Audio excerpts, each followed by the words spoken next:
The customer sent back his food, yelled, cursed. Young waitress Lisa was in tears, but the 65-year-old cook, Tony, quietly came out of the kitchen and spoke to the customer. His voice was so calm, it was threatening, so authoritative that nobody dared breathe. And the customer apologized, because some voices only belong to those accustomed to giving orders. Welcome to The Real Tale. Before we begin this powerful story of hidden authority, silent leadership, and unexpected respect, tell me in the comments, what city are you watching from today? And if you believe stories like this deserve to be heard, hit that subscribe button. Real stories reveal character. Tony's diner stood on the edge of Highway 95, classic American diner, neon signs, red vinyl booths, and open every hour of every day. Truckers, night workers, traveling families, everyone stopped at Tony's. Good food, fair prices, and a place that never closed. These kinds of diners were the backbone of America. Tony Ricci had been cooking here for 42 years. Same kitchen, same grill, same routines. He was 65 but looked 55. Tight muscle structure, straight posture, sharp eyes. His dark Italian hair was now silver-streaked, but his hands were still steady, his movements still precise. Every morning at 5, every night at 2. Customers loved Tony. He was never rushed but fast, never warm but kind, never talkative but listened. He made perfect burgers, crispy fries, fluffy omelets. In 42 years, he'd never received a complaint, never had problems with customers, never missed work. Staff called him Chef Tony. Customers called him Tony. Everyone loved him, but nobody really knew him. He never talked about his personal life, never asked questions about the past, just did his job. Reliable, consistent, and quiet. What nobody knew, what nobody even thought to consider, was that Tony Ricci had served 26 years in the United States Navy. And not just Navy, Navy SEALs, underwater demolition teams, and finally, Naval Special Warfare Command. Elite of the elite. Tony's hands hadn't just cooked food. Those hands had done underwater demolition, conducted hostage rescue operations, served his country in classified missions. Petty Officer First Class Anthony Ricci, warrior, leader, and legend. But that was another life, another man. The Navy had taught him discipline, teamwork, and leadership under pressure. 42 years of cooking had taught him patience, staying calm in civilian life, treating people kindly, leaving ego behind. Most days, these two worlds never met, until that Saturday night when everything changed. The diner was busy as usual. 10 p.m., night shift. Truckers, hospital staff, young people from nightclubs. Tony was working in the kitchen, preparing orders. Normal night, normal customers. Until the man at table 12 became a problem. The man was in his 40s, in a suit, probably on business travel. He looked like he'd had too much to drink. He'd ordered steak, asked for medium rare. Tony had cooked it perfectly, exactly as requested. But the man wasn't satisfied. "What the hell is this?" he shouted, holding up his plate. "This is raw." "I don't eat raw meat." Young waitress Lisa, 19 years old, college student, working part-time, went to the man's table. "I'm sorry, sir. Shall we cook it again?" "Cook it again? What the hell are you doing in this place? I'm paying money, not for raw meat." Lisa was embarrassed, stressed. "We'll fix it right away, sir." "Fix it?" "What is there to fix in such an incompetent place? Call your manager." Tony heard the voices from the kitchen. The man's tone, Lisa's stressed responses. This wasn't normal customer complaint. This was aggressive behavior. "You young people don't know how to do proper work," the man continued. "Incompetence. We pay money for this unpreparedness." Lisa burst into tears. "Please, sir, a new steak right away. Shut up! I won't talk to idiots like you! That's when Tony came out of the kitchen, walking slowly, moving calmly, not rushing at all. But everyone in the diner felt him approaching.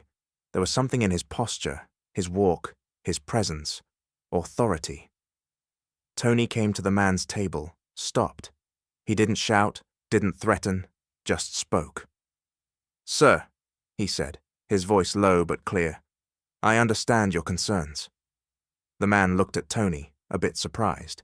This old cook, why was he so calm? "Good," the man said. "Finally someone in charge. This disgrace." "Sir," Tony cut him off, his voice tone unchanged. "You will apologize to Lisa." The man stopped. "What?" "You will apologize to Lisa. Now." Complete silence fell over the diner. Other customers turned, looked. Tony's voice was very calm but full of authority. Command voice. Not raised, but in a way that wouldn't accept any argument. The man looked in shock. "Who do you think you are?" "Sir," Tony repeated, his eyes locked onto the man's. "You will apologize to Lisa. You will pay your bill, and you will leave here." The man's mouth fell open. There was something in Tony's voice, posture, energy that couldn't be argued with. This wasn't just a cook. This was someone used to giving orders. I'm a customer." "Not anymore," Tony said, without shouting. "Apologize to Lisa." The man looked around. Everyone was watching him. Next to Tony, he looked small, powerless. This old man's authority was so strong that... "Sorry, I'm sorry," the man said, looking at Lisa. "Thank you," Tony said. "You can pay your bill at the register." The man got up without any argument, went to the register, paid his bill, left the diner, never looked back. The diner slowly returned to normal, but the atmosphere was different. The looks toward Tony had changed. This wasn't just a cook. This was a leader. Lisa approached Tony, her tears still not dry. "Chef Tony, thank you, but why did that man apologize immediately?" Tony gently touched Lisa's shoulder. "The meat wasn't raw," he said. "Perfect medium. That man was just problematic." "But that authority in your voice." Tony smiled, one of his rare smiles. "Lisa, some things never go away." After that night, the atmosphere in the diner changed. Tony was still the same man, kind, hard-working, humble. But now everyone knew who he really was. A leader. Staff began showing him different respect. Customers began seeing him differently. Problem customers no longer caused problems. A week later, Lisa gathered courage to ask, "Chef Tony, that night, were you in the military?" Tony stopped, looked at her. For 42 years, nobody had asked. "Navy," he said simply. "Long time ago." "Were you an officer? That authority ... Tony smiled. "Petty officer, but commanding isn't about rank, it's about character." "How long?" 26 years. Lisa's eyes widened. 26 years! And why did you become a cook?" Tony turned to the grill, flipped a burger. "Because I wanted to serve people, but not with war anymore, with food." After that conversation, Lisa began to wonder about Tony, but Tony never gave details. He just said, "I served in the Navy." Which units, what he did, where he was stationed, he never mentioned any of it. 2 months later, Tony's diner had an unexpected visitor. Middle-aged man, casual clothes but military bearing. When he saw Tony, his face lit up. "Petty Officer Ricci! Tony!" Tony looked up from the kitchen, saw the man, and froze. "Miller? Chief Miller? Finally found you after 20 years. The two men hugged, military hug, brotherhood hug. Lisa and other staff watched in shock. They'd never seen Tony act like this, smiling, emotional, open. "Tom Miller," Tony said, turning to Lisa. "Old friend?" "Old," Miller said, laughing. "Team member, SEAL Team 4, remember?" Lisa's breath caught. SEAL team. Tony was a Navy SEAL. Tony tried to calm Miller. Tom. What, Tom? You're our legend. Remember that hostage rescue in Iraq? Without you? Tom, Tony said, changing his voice tone. The past stays in the past. Miller understood. Tony was still thinking operational security. Some things weren't discussed, but now the secret was out. Tony Ricci wasn't just a cook, he was a Navy SEAL. Lisa researched online that evening. She read about Navy SEALs, learned what they did. These men were legends, most elite military unit, most dangerous missions, highest training standards, and Tony was one of them, for 26 years. The next day, Lisa approached Tony. Chef Tony, yesterday I learned Navy SEALs ... Tony stopped. Lisa, are you a real hero? Tony looked at her for a long time. Lisa, I'm a cook. I make burgers, fry potatoes. The past is past. But when you face that man, that authority, that leadership. Every job is honorable, Lisa. Being a SEAL is honorable. Being a cook is honorable. What matters is how you do it. But why don't you ever mention it? Tony smiled. Because doing is more important than talking. I'm cooking now. Good food. That's also service. Lisa understood. Tony wasn't showing off, wasn't satisfying his ego. He was just serving. First his country, now society. A month later, local news did a feature about Tony's diner. Local hero, Navy SEAL turned diner cook. Tony didn't want to give interviews, but Miller convinced him. Tony, you can inspire young people. Show that your service continues. Tony appeared on television, humble, sincere, strong. He told about his SEAL background, explained why he became a cook. Military service was honor for me, he said. But real honor continues in daily life. Now I serve people good food. That's also service. Your proudest moment, Tony thought. The night I protected young Lisa from that customer. Because that moment I realized the mission changed, but continues. The story went viral. Tony's diner became famous. People began coming not just for food, but to see Tony. But Tony didn't change. Same humble, same hard-working, same service-oriented. After the interview, hundreds of veterans came to Tony's. They shared their stories, thanked him, experienced brotherhood. Chef Tony, said retired Marine Carl, you became hope for us. You showed that military service doesn't end. It changes form. Carl, Tony said, you also serve. Your family, society, we all serve. Today, Tony Ricci is 68 years old, still cooking at Tony's diner. 45 years, same kitchen, same grill. But now he's not just a cook, mentor, leader, and quiet hero.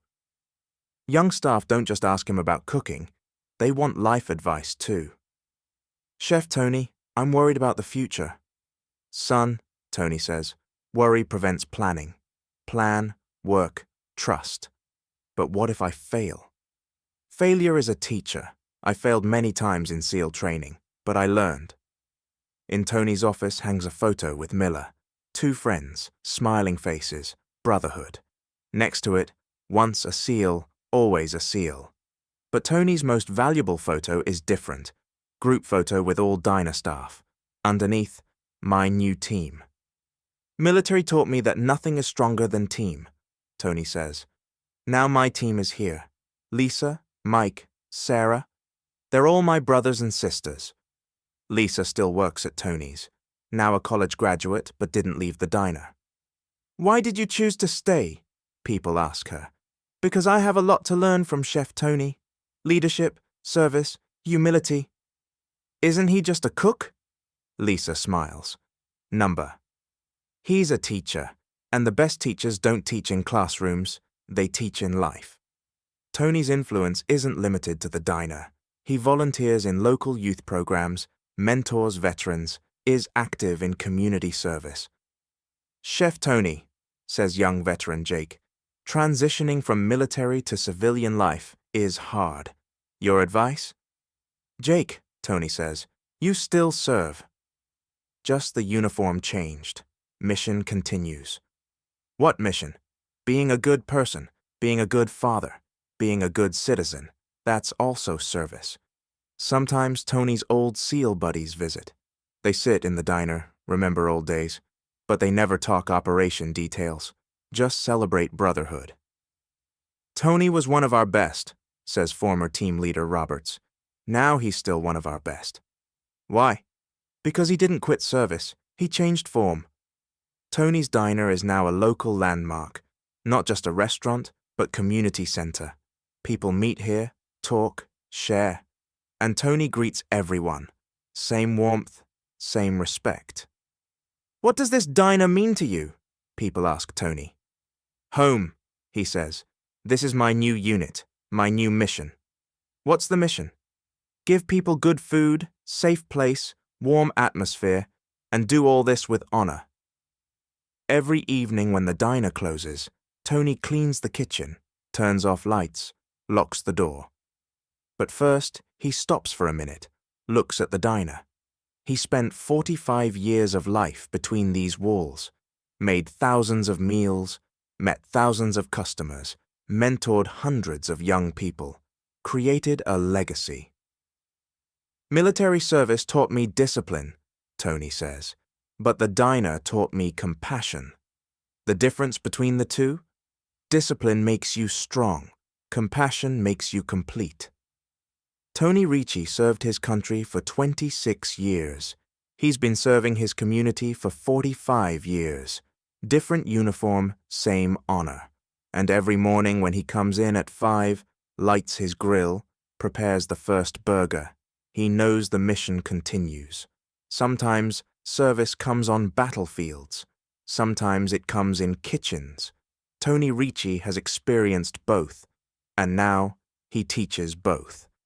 So tell me, have you ever discovered that someone ordinary you know has an extraordinary past? That waiter, that cook, that worker, maybe they have incredible stories like Tony too. If this story moved you, subscribe to The Real Tale. We're here to find the extraordinary within the ordinary, because real heroism is everywhere. Sometimes it just needs the right perspective. See you in the next story. And remember, sometimes the strongest leadership comes through the quietest service.